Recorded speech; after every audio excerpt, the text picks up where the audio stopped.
दोस्तों, आपने दोगले लोग तो बहुत देखे होंगे, मगर इनके जैसा दोगला आज तक आपने शायद कभी देखा ही नहीं होगा। ये अपने स्टेटमेंट बदलने के कारण हमेशा चर्चा में रहते हैं। अभी लेटेस्ट में इनका स्टेटमेंट ये आया हुआ है कि I am pleased to announce that India and the United States of America are continuing negotiations to address the trade barriers between the two Nations.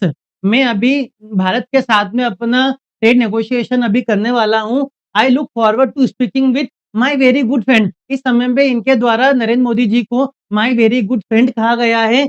In the upcoming weeks I feel certain that there will be no difficulty. हमारे बीच में किसी भी प्रकार की difficulty नहीं होगी to a successful conclusion for both of our great countries. ये स्टेटमेंट इनके द्वारा दिया गया है। आप देख सकते हैं इस समय पर सितंबर 10 2025 3:01 सुबह 3:01 पे इनके द्वारा स्टेटमेंट दिया गया है। मैं इनको दोगला क्यों बोल रहा हूँ, इसका सबसे बड़ा रीजन है उसके आधे घंटे बाद इनके द्वारा स्टेटमेंट दिया गया 3:22 को सुबह इंडियन समय के अनुसार कि Donald Trump tells EU to hit China and India with 100% tariff to pressure Vladimir Putin. Vladimir Putin के ऊपर प्रेशर करने के लिए ईयू के द्वारा बोला गया है कि आप इंडिया और चाइना के ऊपर 100% टेरिफ लगाओ। समझ सकते हैं इस समय पे इनका दोगलापन किस तरह से नजर आ रहा है। एक मतलब आधे घंटे में ही इनके स्टेटमेंट चेंज इस समय पे होते हुए नजर आ रहे हैं। हम लोग इस चीज को और आगे देखने की कोशिश करते हैं कि इनके द्वारा पहले और क्या क्या स्टेटमेंट दिए गए हैं। लेकिन इनके द्वारा पहला स्टेटमेंट दिया गया था India and the US are close friends and natural partners. I am confident that our trade negotiations will pave the way. मतलब हमारा जो ट्रेड नेगोशिएशन है कहीं ना कहीं रास्ता प्रदान करेगा। किस तरह का रास्ता प्रदान करेगा इसके अंदर ये बात करने वाले इस जगह पर unlocking the limitless potential of the India US partnership. India और यूएस पार्टनरशिप का जो लिमिटलेस पोटेंशियल है, अनलिमिटलेस पोटेंशियल है, उसको वो ज्यादा आगे बढ़ाएगा। और साथ में बोल रखा है कि speaking with President Trump we will work together to secure bringing more prosperous future for both of our peoples. Prosperous future की यहाँ पर इनके द्वारा बात की गई थी। इसी ट्वीट को नरेंद्र मोदी के द्वारा रीट्वीट किया गया था कि India and US are close friends and natural partners. I am confident that our trade negotiation will pave the way for the unlocking the limitless potential of the India-US partnership. है ना, यहाँ पे इनके द्वारा बोला गया था, देख लीजिए यहाँ पे बोला गया था I am pleased to announce that India and the United States of America are continuing negotiations to address the trade barriers between our two nations. I look forward to speaking with my very good friend. Modi ji को very good friend यहाँ पे बताया गया था prime minister Modi in the upcoming weeks. I feel certain that there will be no difficulty in coming to a successful conclusion for both of our great countries. इनको वापस मोदी जी के द्वारा रिट्वीट भी किया गया था। यहाँ पर भी हम लोग देख सकते हैं कि मोदी जी के द्वारा इन चीजों को वापस रिट्वीट किया गया था। अब आगे देखिए इसके अंदर और क्या-क्या नई-नई चीज़ें आ रही हैं। इसके पहले भी इनके द्वारा स्टेटमेंट दिया गया था, I will always be friend with Modi, he is the great prime minister. India and the United States have a very special relationship. Special relationship India और यूनाइटेड स्टेट की है, there is nothing to worry about. देखिए हुआ क्या था कि SCO की बैठक हुई थी अभी कुछ दिनों पहले चाइना में, और चाइना के अंदर आरआईसी नाम का एक ऑर्गेनाइजेशन बना था। इसके अंदर रशिया, इंडिया, चाइना और ब्रिक्स भी इस समय मजबूत होता हुआ दिख रहा था। इन्हीं सबसे डरते हुए डोनाल्ड ट्रंप के द्वारा ये स्टेटमेंट दिए जा रहे हैं, और साथ में उनका फिर काउंटर भी कर लिया जाता है। इनकी एक पहले हमेशा से एक पॉलिसी रही है कि पहले डराओ धमकाओ, अपने जो लेवल है उसको सबसे ऊपर हाई रखो, बाद में उसको धीरे-धीरे करके थोड़ा नीचे लेके जाओ कि वापस लोग डर जाए और टेबल के ऊपर आने के लिए बैठ जाए। इसके बाद में मोदी जी के द्वारा देखिए इनका जो स्टेटमेंट दिया गया था 6 सितंबर को दिया गया था ये वाला स्टेटमेंट, और इसका मोदी जी के द्वारा वापस रिट्वीट किया गया था, deeply appreciate and fully reciprocate. इस चीज को मैं पहले भी अपने वीडियो के अंदर बता चुका था कि आपके द्वारा जो किया जा रहा है उसको मैं बहुत एप्रिशिएट करता हूँ और फुली रेसिप्रोकेट है, मतलब हमारी तरफ से भी आपके द्वारा लिए इसी तरह का व्यवहार किया जाएगा, है ना। उसके बाद बोला गया था president sentiment and positive assessment और our ties. India and the US have very positive and forward looking comprehensive and global strategic partnership. India और यूएस की एक बहुत ही बड़ी ग्लोबल पार्टनरशिप है इस जगह पर। अब हम लोग आगे देख लेते हैं कि किस-किस तरह की चीज़ें दुनिया के अंदर चल रही है इस समय पर। आप लोग यहाँ पर देखिए, यहाँ पर आपको यूनाइटेड स्टेट्स ऑफ अमेरिका दिख रहा है, मतलब 5 कंट्री प्लस 1 ऑर्गेनाइजेशन का ही पूरा गेम इस समय पर है। यूनाइटेड स्टेट्स ऑफ अमेरिका यहाँ दिख रहा है, यहाँ पर इंडिया दिख रहा है, यहाँ पर रशिया है, यहाँ पर चाइना है, यहाँ पर यूक्रेन है। इस जगह पे आपको यूक्रेन दिख रहा है।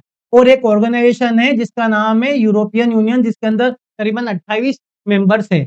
पूरा गेम ही, दुनिया की राजनीति ही इसी जगह पर टिकी हुई है। हम लोग इस चीज़ को वन बाय वन करते हुए समझने की कोशिश करते हैं। सबसे पहले हम लोग इंडिया और यूनाइटेड स्टेट्स ऑफ अमेरिका के रिलेशन की बात करते हैं। देखिए 1947 से 1991 के बीच में इंडिया और यूनाइटेड स्टेट्स ऑफ अमेरिका का ज़्यादा व्यापार नहीं होता था। 1991 में जब इंडिया ने एलपीजी लेके आए, लिबरलाइजेशन, प्राइवेटाइजेशन, ग्लोबलाइजेशन करा, मतलब अपने जो बंद दरवाजे थे उनको दुनिया के लिए खोला। उस समय अमेरिका ने अपना निवेश बढ़ाया, आईटी सेक्टर में अलग-अलग टेक्नोलॉजी के रूप में निवेश बढ़ाया। बाहर की कंपनियां, यूरोप की साथ में अमेरिका की कंपनियां भारत के अंदर आई। उन्होंने अपने-अपने प्लांट स्थापित करे, कोको कोला, मैकडी, दुनिया भर की जितने भी कंपनीज है, टू व्हीलर है, फोर व्हीलर है, सब इंडिया के अंदर आए। उन्होंने अपने प्लांट स्थापित करे और इंडिया के अंदर निवेश करना चालू करा। इसका मतलब है कि अमेरिका का जो पैसा था वो कहीं न कहीं भारत के अंदर इस समय पे आने लग गया। अब ये आने लगेगा, दोनों के बीच में क्या होगा इस समय पे? ट्रेड होगा, है ना? जब ये ट्रेड होगा तो सीधी-सी बात है, अमेरिका का जब पैसा भारत में आएगा तो क्या होगा, इस समय पे ट्रेड सरप्लस हो जाएगा भारत के लिए। एक तो डेफिसिट होता है, एक सरप्लस होता है। जब आपका एक्सपोर्ट जो है वो इम्पोर्ट से ज़्यादा होता है तो उस जगह पे सरप्लस होता है। भारत और अमेरिका के बीच में अब हम इस समय पे देखें तो 11 लाख करोड़ रुपए का व्यापार होता है, जिसके अंदर अमेरिका के द्वारा भारत को 3.46 करोड़ लाख करोड़ जो है वो एक्सपोर्ट किया जाता है और इंडिया के द्वारा अमेरिका को 7.75 लगभग है, ये एग्जैक्ट तो नहीं बता रहा हूं मैं, इतना करीबन लाख करोड़ जो है वो एक्सपोर्ट किया जाता है। इसका मतलब है भारत के साथ में अमेरिका को जो व्यापार करना है तो कहीं ना कहीं नुकसान का सौदा इस समय पे बनता हुआ नजर आता है। अब हम लोग इसको और आगे देखने की कोशिश करते हैं कि क्या-क्या चीज़ें इस समय पे हो रही थी। अब क्या हुआ कि ये सब चीज़ें इस समय पे चल रही थी, भारत और अमेरिका के बीच में ट्रेड चलता जा रहा था, न्यूक्लियर डील भी उस समय पे साइन हो चुकी थी। 2017 तक आते-आते ये जो ट्रेड डेफिसिट था, वो करीबन $24 बिलियन तक पहुँच चुका था। इस समय जब अमेरिका के राष्ट्रपति नए-नए डोनाल्ड ट्रम्प बने थे, उन्होंने इस चीज़ को बोला गया था कि भारत के साथ में अमेरिका के जो रिलेशन है वो एक तरफ़ा है। और साथ में भारत जो है एक दुनिया का सबसे बड़ा ट्रेड और मतलब क्या कहते हैं, महाकिंग बोल सकते हैं उसको, कि सबसे ज़्यादा ट्रेड के ऊपर टैरिफ लगाने वाला देश है। टैरिफ किंग के रूप में भारत को इस समय पे बोला गया था। वो बोला गया था कि अब आपके जो ट्रेड का जो डेफिसिट है और साथ में टैरिफ है उसको कम करो। भारत ज़्यादा ही टैरिफ लगाता है क्योंकि हमें हमारी जो इंडस्ट्री है उसको कहीं न कहीं प्रोटेक्शन करना है। अमेरिका सब अपनी जो चीज़ें हैं वो इंडिया के अंदर इस समय पे लाना चाहता है। अमेरिका और भारत के साथ में सबसे बड़ा जो विवाद का कारण बना हुआ था, वो बना हुआ था अमेरिका भारत के जो कृषि संगठन है, कृषि क्षेत्र को कहीं न कहीं कब्ज़ा करना चाहता है इंडिया के अंदर, अपने डेयरी प्रोडक्ट्स है, माँस है, मीट है, इनको लाने देना चाहता है, जबकि इंडिया इस चीज़ को नहीं चाहता है, क्योंकि अगर ये ऐसा कर लिया जाएगा, तो इंडिया के जितने भी किसान हैं या फिर जो प्राइमरी सेक्टर के अंदर लोग हैं, उनको नुकसान हो जाएगा, क्योंकि बाहर की जब चीज़ें आएगी, तो यहाँ के उद्योगों को नुकसान होगा, इसलिए भारत इस चीज़ को नहीं करना चाहता है। ये कहीं न कहीं विवाद का जड़ बना हुआ था, इसलिए अमेरिका के द्वारा इंडिया के ऊपर टैरिफ लगाया गया। अब बात आती है रशिया की और यूक्रेन की।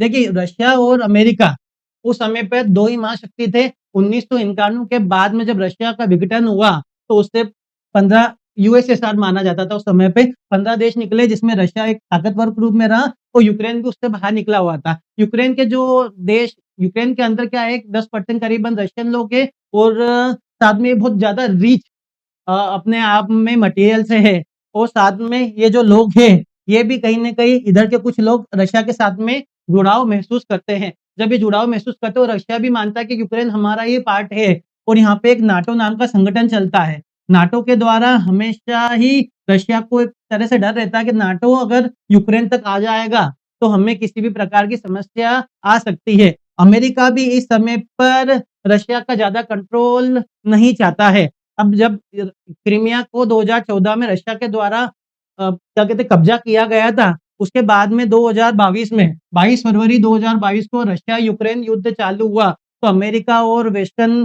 देशों के द्वारा, कह सकते हैं हम लोग ईयू के द्वारा रशिया के ऊपर अलग-अलग तरीके के प्रतिबंध लगाए गए। इस समय तक भारत जो है रशिया से तेल नाम मात्र का खरीदता था, मगर इस समय जब सैंक्शन लगाए गए तो रशिया का जो क्रूड ऑयल था वो बहुत सस्ता हो गया, दूसरा ब्रेंट क्रूड, और इन क्रूड्स के मुकाबले में जब ये सस्ता होने लग गया तो भारत ने अपना जो रशिया के साथ में तेल का इंटेक है, वो बहुत ज़्यादा ही हाई तरीके से बढ़ा दिया। अब इस समय पे क्या हुआ, अब इस चीज़ को बोला जाने लग गया ट्रंप के द्वारा कि भारत रशिया से तेल खरीद रहा है, इसलिए हम लोगों ने भारत के ऊपर टैरिफ लगाए। अमेरिका ने सबसे पहले तो 25% टैरिफ लगाया भारत के ऊपर, फिर वापस 25% टैरिफ लगा दिया कि भारत जो है रशिया के साथ में तेल खरीदता है। तो इसमें चाइना किस तरह से गेम में आता है? चाइना के द्वारा भी अमेरिका की वस्तुओं के ऊपर ज़्यादा टैरिफ लगाए जाते थे। तो अमेरिका ने चाइना को भी धमकाना शुरू करा कि आप आपके जो टैरिफ है उसको कम करो। एक तरफ ये टैरिफ बढ़ाते, दूसरी तरफ चाइना बढ़ा देता। ये टैरिफ कहीं न कहीं 2019 से ही चाइना, अमेरिका के बीच में चलता आ रहा था। भारत इसमें बाद में जुड़ा।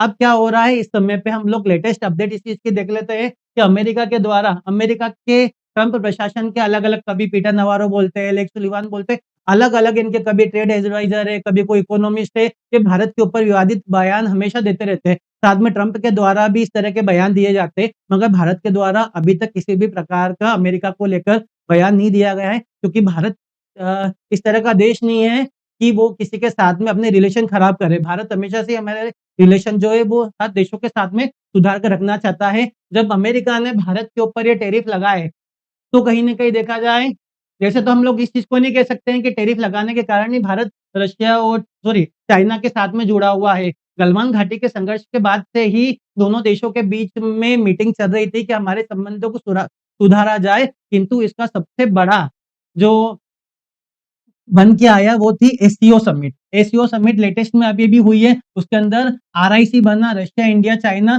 तीनों ने बोला कि हम हमारे जो टाइज है वो ज़्यादा मजबूत करेंगे, और BRICS, Brazil, India, Russia, China, South Africa जो भी संगठन है, ये अपनी एक नई करेंसी बनाएँगे, जो डॉलर को क्या होगी, डायरेक्ट ही टक्कर देगी। इससे घबराया अमेरिका इधर-उधर भागने लग गया, और साथ में भारत के ऊपर वापस उन्होंने टैरिफ लगाने का बोला। अब इन्होंने अपने संबंध सुधारने की क्यों बात करी? इसलिए बात करी इन्होंने अपने संबंध सुधारने की कि हो सकता है कि भारत अपना एक ट्रेडिंग पार्टनर, अमेरिका जैसे ट्रेडिंग पार्टनर को खो दे, और साथ में इनकी रणनीति रही है ट्रंप की हमेशा से कि सबसे पहले तो गाजर खिलाओ, उसके बाद में डंडा मारो। इसी तरह की राजनीति ये लोग हमेशा से करते आए हैं। अब हम लोग इस चीज़ को देखना चाहेंगे कि किस तरह से भारत और अमेरिका के रिलेशन आगे आने वाले समय में सुधरेंगे, या हो सकता है वो ज़्यादा बिगड़ जाए। और साथ में चाइना और इंडिया और रशिया का जो संगठन है एससीओ, और साथ में जो ब्रिक्स है, वो कितना आगे आने वाले समय में मजबूती के साथ में